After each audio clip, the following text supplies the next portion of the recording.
तर हे माझे बुक्स आहेत जे अभ्यासाचे नाही आहेत, पण मी वाचनासाठी ठेवले होते. हे कलेक्शनमध्ये ह्या कलेक्शनमध्ये बघा, आमचा बाप आणि आम्ही आहे.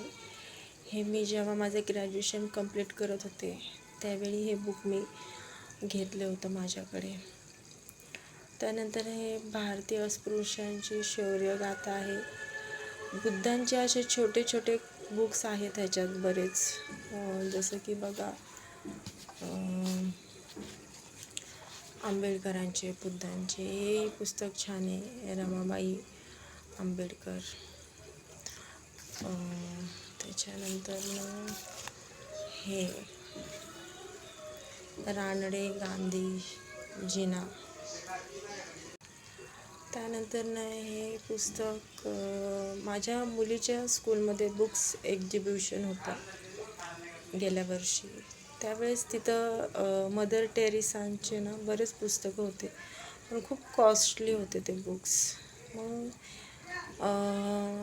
तिथे तर मी घेतलं नाही, मग मला बाहेरच एका बुक स्टॉलवरती मग भेटलं. मग तिथून मी परचेस केलं, म्हणजे माझी मुलगाही वाचेल असे बुक्स. त्यासाठी मी असे छोटे छोटे साईजचे पण घेते, म्हणजे त्यांचं पटकन वाचून होईल. आणि इतिहासाची आवड असल्यामुळं हे असे मी, म्हणजे आमचे शेजारचे वगैरे असतात त्यांच्याकडनं पण बुक्स घेते. त्यांचं वर्ष संपलं की हे आधुनिक भारताचा इतिहास आहे, हे 8वीचं बुक आहे. हे मी आमच्या इथल्या एका मुलीकडनं घेऊन ठेवलं होतं. साधारण ह्या बुक्सला 3 वर्ष झाले.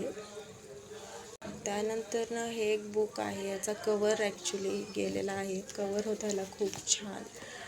हे अण्णाभाऊ साठेंची कादंबरी आहे, सकीना. तर बघा, हे मी बुक हे पण कॉलेज लाईफमध्ये घेतलं आहे बघा. 2014 साली हे बुक मी घेतलेलं आहे.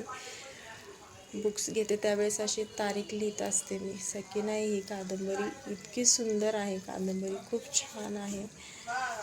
त्याच्यानंतर हे थोडेसे नोट्स आहेत.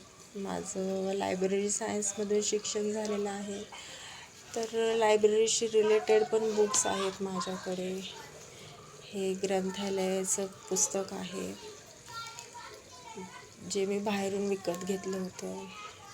हे असं एक सिंगल शोचं कबड आहे, त्याच्यावरती पुस्तकं ठेवले, म्हणजे कधी वाचू वाटलं तर घ्यायचं. हे संभाजी महाराजांचं पण छोटंसं पण खूप माहितीपूर्ण असं पुस्तक आहे. छावा, दख्खनचा छावा.